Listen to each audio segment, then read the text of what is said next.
Our ACC NCR members joining us for the Voter Protection Program today, hosted by the Lawyers Committee for Civil Rights. I'm Andrea Bridgman. I'm a member of the Pro Bono Committee and a regular pro bono volunteer.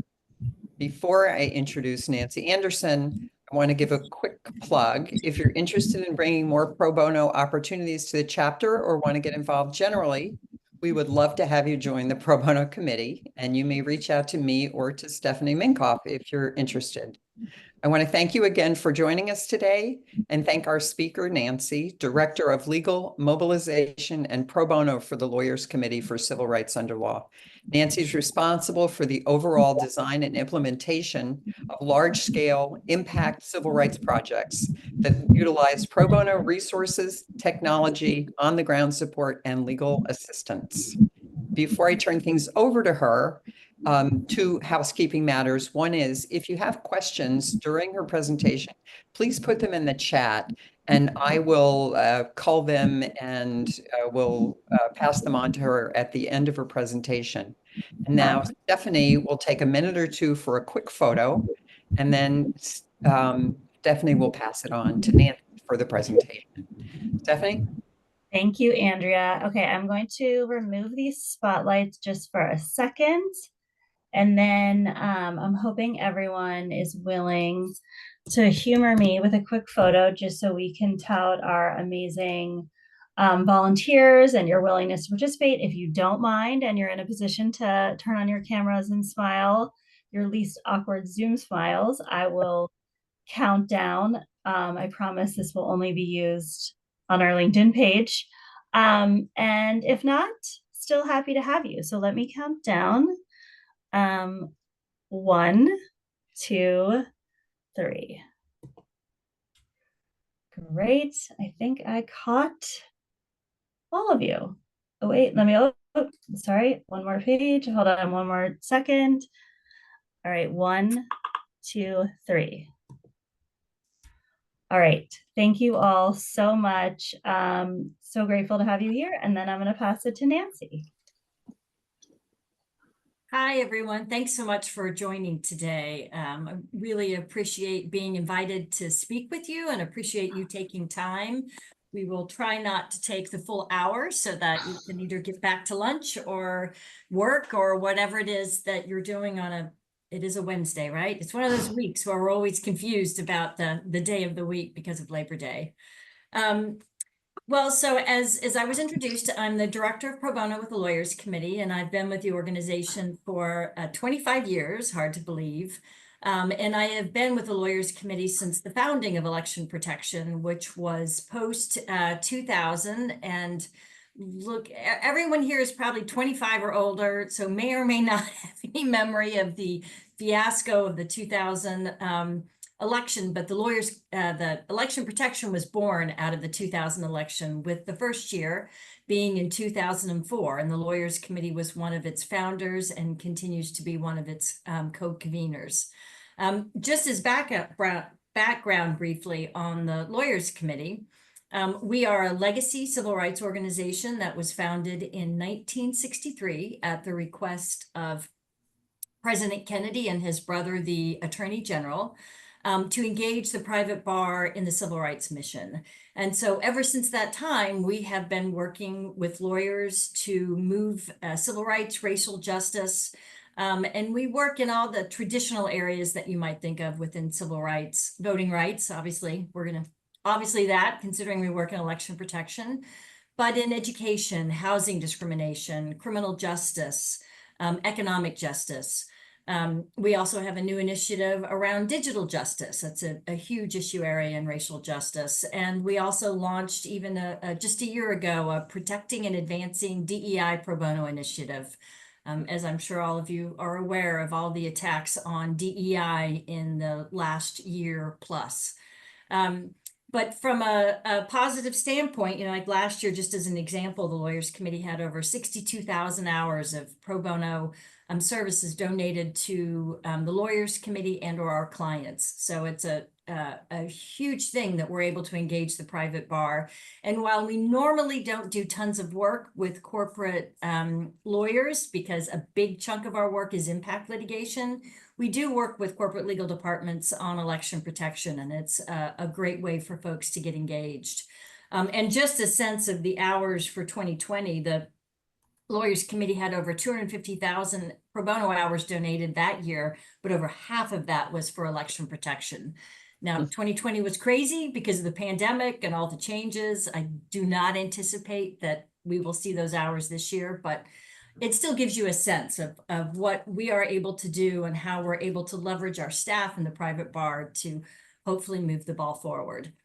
But moving on to election protection. So it is the nation's largest nonpartisan voter protection coalition, comprised of hundreds of local, state, and national nonprofits across the country that work year-round to improve election administration, and also to ensure that everyone who is eligible to vote gets to vote.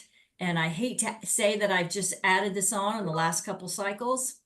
Hopefully their votes also counted. Yet another issue that we're seeing. One of the big parts of election protection, not the only, but one of the big parts, is the National Voter Hotline, 1-866-RVOTE. That is the English language hotline. We also have different hotlines for other languages. There's one for a multitude of Asian languages, another one for Arabic, and then also one for Spanish. So it's a great resource for all voters to call and either ask questions about themselves, either their voter registration or where I vote, how I vote, or also to report a problem that they're experiencing and or that they witness. So the hotline and the Lawyers Committee manages and operates the English language hotline. It is operational year-round, and it is staffed by trained legal volunteers. And that includes lawyers, paralegals, and law students. I'll get into like how you volunteer and what that's like, but I thought you might be interested in hearing about some of the issues we're seeing this year. And by the way, folks, if I'm talking too fast, if you have questions, put it in the chat. I give so many of these presentations that sometimes I just forget that I've already said something or I haven't, or I just speed through it because this is a big part of my job during the major election cycles. But again, it's a resource for all voters, and we do get calls year-round.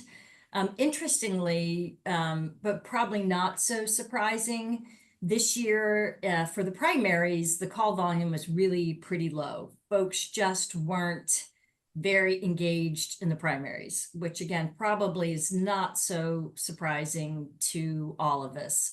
The call volume is starting to pick up, and we do anticipate that it will get a lot higher. Now, unlike 2020, we aren't anticipating tons of last minute changes because it's not the pandemic, and we certainly did not see tons of last minute changes in 2022. But we are still seeing half the country voting early. So call volume will pick up, and we anticipate that while we will get half of our call volume on election day, a big chunk of it, almost half of it, will come in October. And that's in combination because of early voting or voting by mail and or voter registration questions. So while some states have made it harder to vote early or vote by mail since 2020, other states have expanded that. So it is interesting in that, you know, we're still seeing a very large percentage of the country able to vote earlier, but there are plenty of states that have pulled back and are continuing to try to make it more difficult. But so this year, all right, what have we seen to date? And who knows, you know, what will come in later on, and I can tell you a couple of the surprise things in the past. But this year, I would say one of the biggest successes we've had as a coalition is that we have seen a tremendous increase in voting rights restoration for returning citizens who are registering to vote, which is just fabulous. Now, many states make it very difficult for someone who previously served a prison sentence to get their voting rights restored, even if they're allowed. But that's been, I think, a great thing for the coalition to see, and it's made us feel good that we've been able to reach those returning citizens and be able to help them complete their voter registration. Another thing that we've been seeing to date is poll worker issues. And that's always sort of been there, but it's definitely increased. And we think it's increased for a couple of reasons. One is just the political climate, and everyone is just sort of more on edge. And so what 6 years ago may have not been perceived as a negative question or a political one now is sometimes being taken that way by the voter. So they're calling in to report something that they think is concerning, but maybe really isn't. One of the other things we're seeing on the flip side is that there has been a high number of retirements of poll workers. So while maybe, and I don't mean like, you know, often it's retirees who do that, but I meant like people who have been volunteering and being a poll worker cycle after cycle, are like, either they're just getting to the point where they can't or don't want to do it physically. They don't want to do it because of this climate that we're in. They don't want to be harassed. They don't want to get death threats, which, you know, can happen. And so as a result, we're losing a lot of knowledge and skills of poll workers. So you have new folks coming in who may not be as familiar with, you know, the rules and regulations, so to speak. And in addition to those folks retiring and losing the knowledge, some of those new folks were recruited by the parties. And so there's a little bit more politicalization. And with that comes more, you know, people being on edge. So it's an unfortunate situation where, you know, going to vote, that, you know, those 5 minutes you maybe spend in the polling place should be neutral. It's becoming more partisan and not as a nice experience, so to speak. So let's see, what else are we seeing? One of the things, and I did mention this about how some states have made it harder to vote by mail since 2020. One thing that's happened in some states in the past, you could put your name on the list for the entire election season. So for 2024, you could say, I'm going to vote by mail for all the elections, all the primaries, and your ballot comes to you automatically. Well, some of those states have changed it so that for every election, you need to submit an absentee ballot request. Now, if you're in a state where you've always had to do that, you might think, well, whatever, that's not so hard. But if you were in a state where you did it once and that was it, and in particular, if maybe you're older and, you know, you're trying to navigate the website to figure out what you have to do, that can cause a lot of issues. So we're actually getting a decent number of calls about that, about confusion of like, what do I need to do to vote by mail? I thought I had taken care of that. Let's see.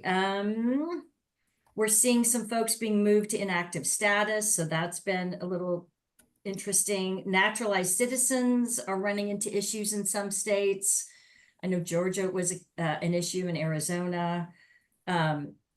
There shouldn't be a lot or any actually voter purges of voter registration by states or counties, because they're not allowed to do that, of lists within 90 days of the election under the National Voter Registration Act.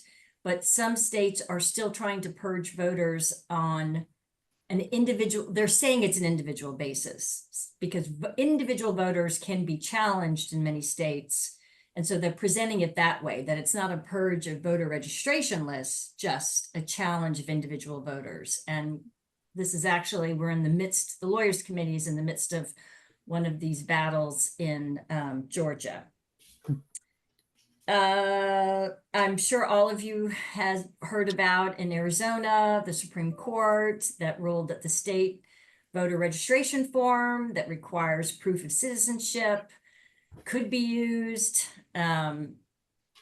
There is the federal voter registration form that does not require proof of citizenship. So I have a feeling, and I'm so worried that as people go to the polls, if they register with that state voter registration form and don't realize it, they're going to go to the polls and try to vote and be told they need to show proof of citizenship and they won't have it. So that is something that is we are aware of and very much on our radar.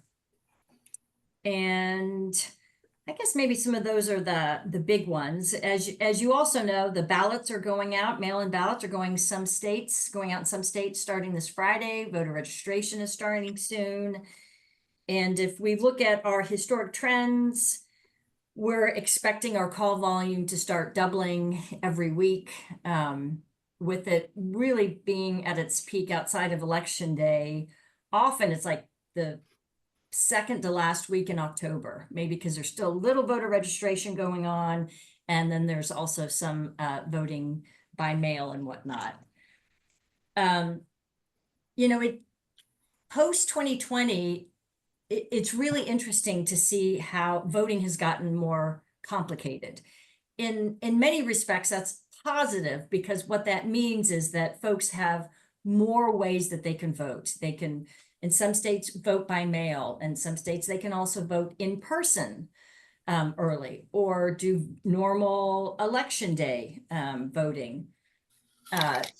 But with that comes often different deadlines for registering. If you're voting by mail in some states, if you mail it, it's a different date. If you drop it off at a drop box, that could be a different date than if you drop it off at the election administration office. So it's great to be able to have more ways to vote, because how many folks get to take couple hours off to vote during election day? We do, but right, your average person may not get that time, and most likely doesn't get that time. Or if they're an hourly worker, they can't afford to take that time to vote. But it has made voting a little bit more complicated. And then when you multiply that times 50 states plus DC, we have the US is a very messy system in trying to run our elections and have people vote. Does anybody have any questions now before I jump into what it's like to volunteer for the National Voter Hotline and how you're supported and whatnot? I realize I just have been talking nonstop. Right. And Nancy, the only question that I have in the chat right now has to do with volunteering. So nothing on the substance of what you've covered so far. Great. Okay. So the National Voter Hotline, what is it like to volunteer for it? So again, if you're a lawyer, no, you do not have to have an active bar license, a paralegal, or a law student, nor do you have to be worried about volunteering and receiving calls in a state where you're barred, because we're not providing legal assistance. And yes, the Lawyers Committee has malpractice insurance for anyone who does volunteer. These are usually often basic questions that folks have from the very beginning. So what is it like? So it's fully remote. You can volunteer from anywhere. We highly recommend, if possible, that you have 2 screens. Maybe many of you already use 2 screens, but it's an online platform. So you are taking and answering calls from an online platform. Volunteers take the calls. I'll get into the training and support in a moment. Just first going to walk you through what it's like on the platform and whatnot. You take the call, you answer it, you talk with the voter, and then any information that you get out of that call, you enter into our online database that's called Our Vote Live. And that's hence one of the reasons why it's useful to have a second screen. And Our Vote Live is a database that is used for not only ensuring that all voters' questions get answered, because some of them you can't answer right then. So we need to be able to have a record, and we call it tickets. You put in tickets, an open ticket that we need to find the answer and get back to the voter. But that information is also used, particularly on election day or during early voting, by our coalition partners in the states, who are able to take that information and then, if necessary, go to the polling place in Texas if there's a problem, if a polling place isn't open, or if there are long lines, or if there's electioneering or a police presence. Or that information is used to call to the local election administrator to say, hey, were you aware of this problem? We also use that information for litigation, either in that moment or down the line afterwards. And that information is also used for advocacy work at the state and federal level.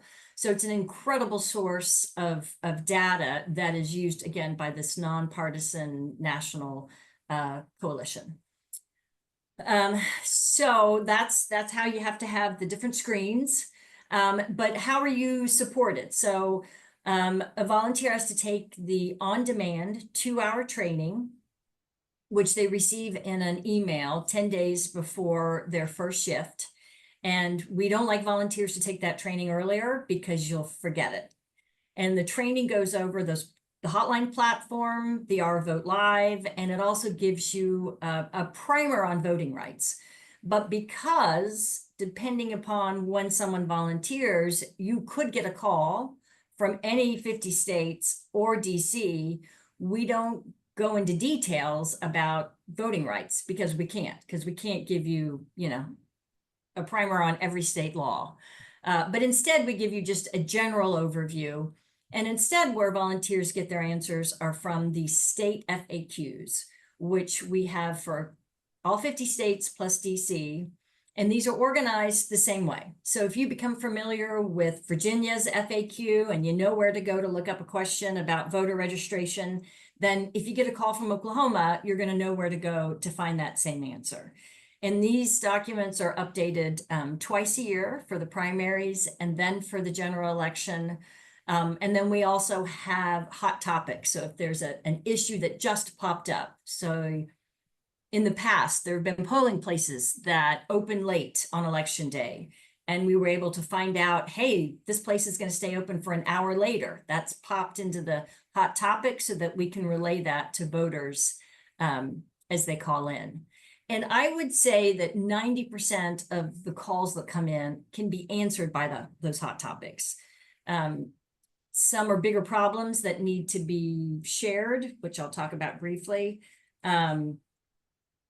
But most of them are answered that way. Although we did have a call during a primary where one of the poll workers was sharing quotes from the Bible with when they checked in each voter, and the voter wanted to know if that was legal or not.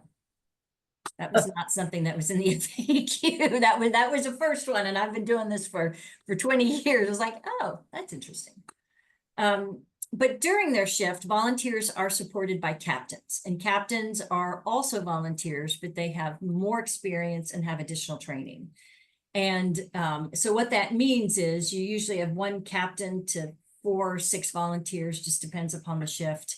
And just like in the Zoom meeting, if you have a question, you've got your chat group that you have with your captain, and the captain can provide assistance right then and or can even take over the call. So if it's not something the volunteer can handle, or it's an issue that needs to be escalated, say, for example, police presence, or someone's calling about robocalls, those are calls that we usually escalate up to the captains. And the captains in turn are supported by leads and then, of course, lawyers committee staff. And those, one thing I forgot to mention, all of those state FAQs and those hot topics are on another website called EP Legal, which is a secured site, easy to move around in and to find, to find the information that you need. And all 3 of those sites, the hotline platform, the Our Vote Live, and the EP Legal, are accessed through one single sign-on site called Okta. So you just go through Okta, and there you've got everything that you need to access. And the other thing, let's see, shifts are usually around 4 hours, give or take, depends upon the specific day and call center and whatnot, but they're around 4 hours. And starting, I think it's next week, September 15th, instead of having just one call center where all 50 states and DC go into, we're going to have 4 regional call centers. So we break the call center, the country up into 4 different call centers. And then on election day and the day before, we break it down even more. So we have some standalone states that have really high call volume. And then we have little micro regions. And those are like 4 or 5 states, maybe 3 states, depending upon time zone and polling place hours of when they are open and closed. And for all of us that remember that LSAT game where the person with the pink hat wouldn't sit next to the person with the orange shirt, and they wouldn't sit next to the people with untied shoelaces, putting together those mini regional call centers on election day is like that. It's crazy because you think you've got it figured out, and then lo and behold, you discover that a sliver of Indiana doesn't change their time zone, and then you're like, oh, where are those calls going to go at 4 a.m., DC time or whatever. So that's what it's like to volunteer. How do you volunteer? So some of you may have volunteered previously in 2020 or before, and we have partnered with We the Action and they have a specific site we designed together for election protection. In the past, we just had a public link, so anyone could go and sign up there. But because of the huge demand in volunteering, and in all honesty, because I am a big believer in transparency, our current platform bills us by unique user, so we have to be so on top of staying within our contractual amount, or we're in deep doo-doo because it's already costing us a huge amount of money. We're using private links through We the Action. So what does that mean for folks who really want to volunteer? How do I get access to one of these private links? So I initially looked through the list of people who had registered, and some of your corporate legal departments had already reached out to me, others hadn't. But I would strongly recommend, if you're interested in either yourself or if you have someone who helps run a pro bono program, reaching out to them and saying, hey, I think this would be a great opportunity for us. I'd love to volunteer. I'd love to get some other folks. Please reach out to me. And I'll put my email in the chat in just a second. But just have them reach out to me, and we are working through sending out private links for folks to be able to sign up. Now, a caveat just real quick. First, we are filling election day seats. So right now we are recruiting and filling slots for election day.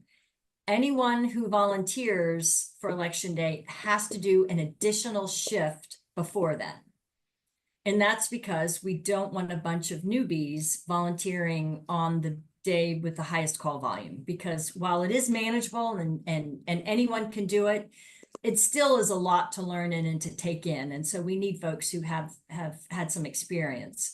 So it's a minimum commitment of 10 hours, 4-hour shifts, a 2-hour training. But first we're signing folks up for election day. And once people do sign up for election day, then the lawyers committee is emailing folks those private links to sign up for a shift before then, which would be October 1st through November 3rd. So again, if you're interested in volunteering, go to your pro bono committee, or you can email me and I can let you know if I've already heard from your folks. If not, reach out to someone on the pro bono committee and say, hey, reach out to Nancy, and then I'll do a little mini version of this. And then we'll figure out how to get a link. We are grouping corporate legal departments and law firms together. So like no one is getting their own private link, guaranteed certain number of spots. But we're hoping by doing this grouping that every corporate legal department and law firm are at least getting some folks who, are able to sign up and who want to volunteer. And we are planning on having all election day slots filled by October 1st. So even though it may seem like a long ways away, we got to get this stuff figured out soon. We may have October only shifts, but we don't quite know yet about that. So I think that's all I have at the moment. Nancy, one question just came in, which is, I'll just read it. I assume if we don't have a pro bono committee and are a small legal department, should we reach out to you directly? Sure, absolutely. And I can't walk and talk. I just put I'm There you making go. sure You did. You Yeah, did it. and I think that's right. I didn't add any extra letters or leave any out. No, you did. You did good. I have to say, I volunteered. I retired from Freddie Mac September 30th, 2020, and did, I think, maybe 4 shifts a week during October of 2020. And I am not the most technologically sophisticated person in the world. It sounds complicated when you talk about 3 sites, but if I can do it, I made a joke earlier about, even a caveman can do it. For these purposes, I am a troglodyte. I'm a caveman, and I could figure it out. The resources are easy to access, comprehensive, and easy to understand. I will say that. And there are in the FAQs, I mean, things come up which you can't even imagine would come up, and they get answered and managed, and the captains are just invaluable resources. And they're all very, very good at what they do, I have to say. And the other thing that I find fascinating about it is the variety in voter laws, how to vote, who can vote, when can they vote, where can they vote, state to state, is really astonishing. And you learn a lot about how the country in different states work when you do a little bit of this, I have to say. It was funny. In 2020, it was in the summer. We were looking at the FAQs and we're like, yep, we got to get these updated. And then that was when the early voting, vote by mail, just poof, exploded because of course, COVID. And it was complicated trying to figure out even how to organize the FAQ. Because like in Virginia, and it may have even changed by now, some of you, and I live in Virginia, some of you may know this, but it's not early voting, it's absentee in-person voting. And so like even the language is confusing and whatnot. And someone I saw did ask about a brochure. I do have a 1-page PDF that I can send you. If you could just email me, because I don't know, I could probably attach something. I don't know. I don't have a link to share. So if you could just email me, I can send you that PDF. And I can actually, in reading these for once in my life, being able to look at the questions while talking. I see what are the hours of the 4-hour shifts? They vary because it really depends upon once we go to this regional model, or then on election day when we go to the 15 call centers. So they're not set, but there's usually like a morning, a midday, and a night. And certainly in October, we actually will have 4 shifts, I think, because there will be a 4th shift that's like 8 to 12 p.m. midnight Eastern time to accommodate West Coast states that, still may be having early voting or people are calling after work. So it really varies.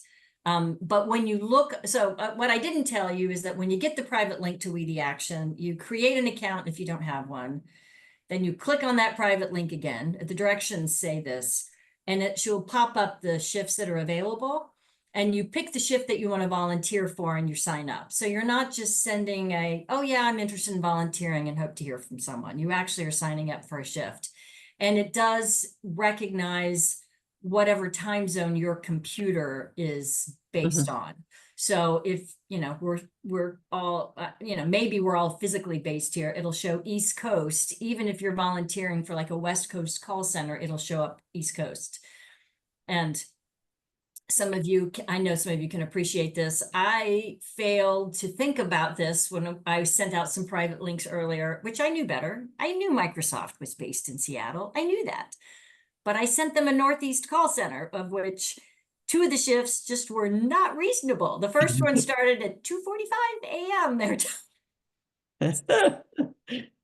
And then I get, just for kicks and giggles, someone emailed me just like, the times are all screwed up. It's showing it like, 1 a.m. or above. And I'm like, where are you based? She's like, East Coast. And I'm like, it should never show up at 1 a.m. But she was actually in Prague at the time, and her computer had switched to whatever Prague time was.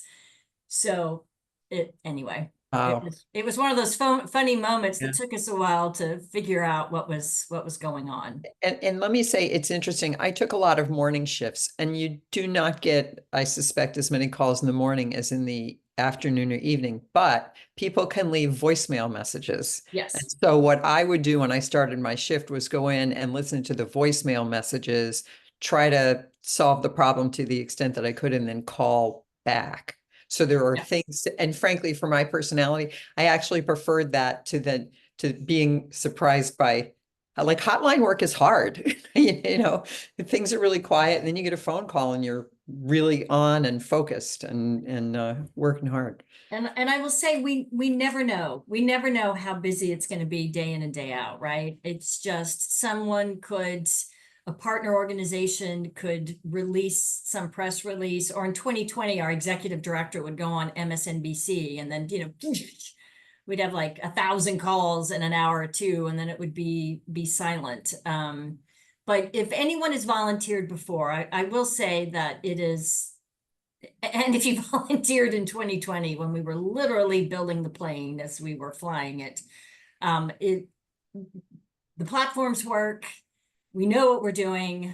We've always known what we're doing, but changing circumstances. But and if Andreas can say she could do it in 2020, then trust me, you can definitely do it this year. And while I do miss the days of in-person call centers, which there was just that energy of all being together and hearing the phones ring, for those of us, who remember landlines, and putting giant sticky notes on the wall instead of having, our big fat binders with the FAQs, if you really want to go back to the beginning days. It's nice with a remote, because then we're able to use volunteers across the country, and it doesn't take the same physical resources as it did when it was in person. But, it'll be interesting to see what issues come up this year. All of you may remember Hurricane Sandy. Boy, that threw a big wrench in things, whenever that was, because not only did we have physical call centers in New York City, and a couple of them had to cancel like 2 weeks before because their basements were flooded and, they had no power, but we had, insane call volume from the state of New Jersey, with folks not knowing where to vote. And in 2020, our Pennsylvania call volume was just wackadoodle, was totally unexpected. And I don't know if just some partner group got the phone number out. And I will say, that's something else we always need, is help in promoting the hotline number, 866-OUR-VOTE. It's a great resource, but if people don't know the number, then, they won't call.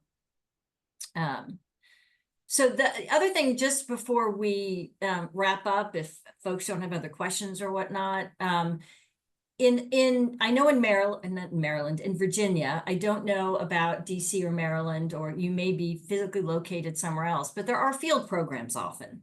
And many of those are through Protect the Vote, which may be the voter protection organization that one of you mentioned in the chat. That is a coalition partner.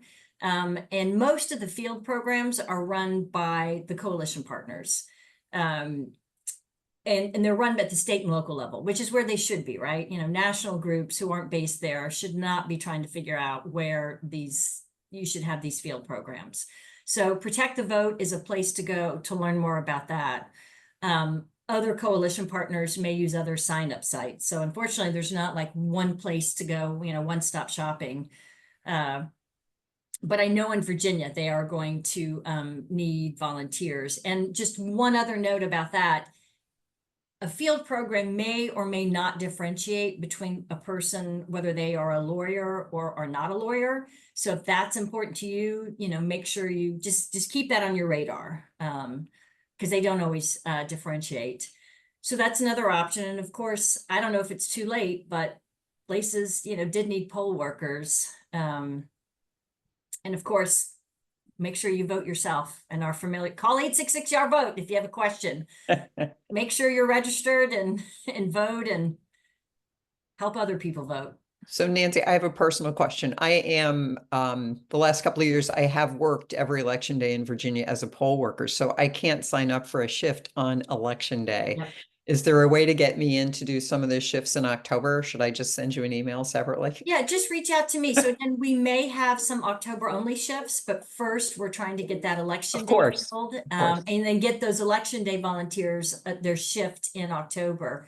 But we probably will have some. And also, if you do volunteer in October only, you will need to do 2 shifts. So it's a 10-hour requirement for pretty much volunteering. Right. Period. And just as an FYI, we are reserving the rest of September for our leadership and development. So all those people are going to be captains and leads. They're doing their shifts right now to get all that experience. So the first volunteer opportunity isn't until October. Okay, great. Any other questions? Anything in the chat? I think we're clean there. Well, at this point, we will conclude the session. And I would like to thank Nancy and everyone who joined us today, Stephanie, for helping set it up. If you want more information, Nancy's given you ways to contact her directly, and there is also the Lawyers Committee for Civil Rights website.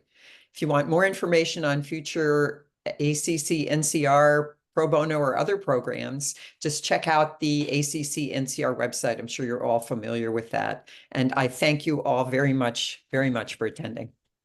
Thank you so much. Have a great week. Thank you.